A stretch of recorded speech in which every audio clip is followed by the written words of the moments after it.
friends, welcome to our channel. இன்னைக்கு நம்ம சேனல்ல பாத்தீங்கன்னா ஒரு குக்கிங் ரெசிபி, அதாவது ஒரு ஸ்நாக்ஸ் ரெசிபி தான் வந்து ஷேர் பண்ண போறேன். இது ரொம்பவே சிம்பிள். ஒண்ணும் இல்ல, நம்ம வீட்ல வந்து கருப்பு கொண்டக்கடலை இருக்கும் இல்லீங்களா, அதை வச்சு தான் வடை ரெசிபி ட்ரை பண்ண போறோம்.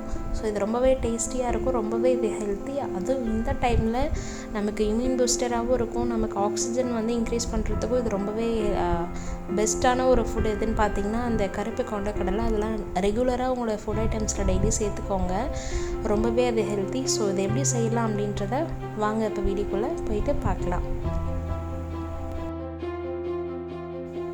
இதுக்கு தேவையான பொருள் பார்த்திங்கன்னா கருப்பு கொண்டக்கடலை. இதை வந்து நைட்டு நீங்கள் ஊற வச்சுருங்க, மார்னிங் எடுத்து யூஸ் பண்ணிக்கலாம். இப்போ பாருங்கள், நான் இப்போ மிக்ஸி ஜாரில் ஊற வச்ச கருப்பு கொண்டக்கடலை எடுத்திருக்கேன். அது கூடவே ஒரு ஸ்பூன் வந்து சோம்பு சேர்த்துக்கோங்க, 4 பூண்டு பல் சேர்த்துக்கோங்க. இப்போது இது எல்லாத்துக்கும் தேவையான அளவுக்கு உப்பு வந்து சேர்த்துக்கோங்க, சால்ட்டு. இப்போது காரத்துக்கு ஒரு பச்சை மிளகாய் மீடியம் சைஸில் சேர்த்துக்கோங்க. இப்போ இது எல்லாத்தையும் சேர்த்து நல்லா அரைச்சி எடுத்துடலாம். கொஞ்சம் வந்து கரகரப்பானதான் நீங்கள் அரைக்கணும், ரொம்ப நைஸாக எடுத்துடக்கூடாது. கடலைப்பருப்பு வடைக்கெலாம் செய்வீங்களா, அந்த மாதிரி பதத்தில் அரைச்சி எடுத்துக்கோங்க. இப்போ நான் அதை ஒரு பவுலில் ட்ரான்ஸ்ஃபர் பண்ணிடுறேன்.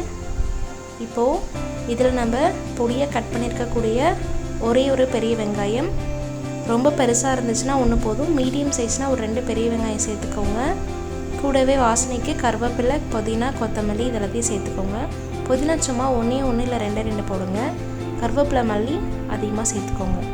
இப்போ இதெல்லாத்தையும் சேர்த்து நல்லா மிக்ஸ் பண்ணிடலாம். இப்போ ஆயில் ஹீட் ஆகிடுச்சு. இப்போ இதில் நம்ம இதை போட்டு பொரிச்சு எடுத்துடலாம்.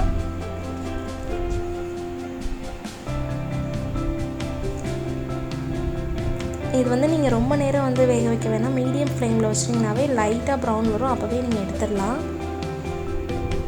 நார்மலாக நம்ம எப்பயும் செய்கிற மாதிரி தான். இப்போ பாருங்கள், வெந்துடுச்சு. இப்போ நான் அதை பிளேட் பண்ணிடுறேன். பாருங்கள், ரொம்ப ஹெல்த்தியான சிம்பிளான ஒரு ஸ்நாக்ஸ் ரெசிபி தான் இது. நீங்கள் ஒரு ஜஸ்ட் 3 மினிட்ஸில் வந்து நீங்கள் இதை செஞ்சு எடுத்துடலாம். ஈவினிங் டைமில் ஸ்நாக்ஸ் ரெசிபி இந்த மாதிரி கண்டிப்பாக ட்ரை பண்ணி பாருங்கள். இது ரொம்பவே ஹெல்த்தியாகவும் இருக்கும், ரொம்பவே வந்து டேஸ்ட்டாகவும் இருக்கும். கருப்பு கொண்டக்கடலை சாப்பிடாதவங்க கூட இந்த மாதிரி செஞ்சு கொடுத்திங்கன்னா கண்டிப்பாக சாப்பிடுவாங்க. இந்த வீடியோ உங்களுக்கு பிடிச்சிருந்தா லைக் பண்ணுங்கள், கமெண்ட் பண்ணுங்கள், ஷேர் பண்ணுங்கள், அண்ட் மறக்காமல் நம்ம சேனலை சப்ஸ்கிரைப் பண்ணுங்கள். தேங்க்யூ.